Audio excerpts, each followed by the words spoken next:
جو کتاب اے پیغمبر تم پر نازل ہوئی اور جو کتابیں تم سے پہلے پیغمبروں پر نازل ہوئی سب پر ایمان لاتے اور آخرت کا یقین رکھتے ہیں۔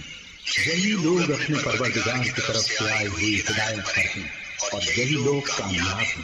جو لوگ کافر ہیں انہیں تم نصیحت کرو یا نہ کرو ان کے لیے برابر ہے، وہ ایمان نہیں لانے کے۔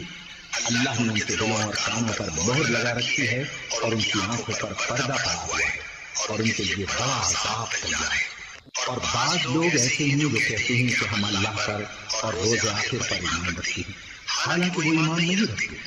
یہ اپنے خیال میں اللہ کو اور مومنوں کو دھوکہ دیتے ہیں، مگر حقیقت میں اپنے سوا کسی کو دھوکہ نہیں دیتے اور اس سے بے خبر ہیں۔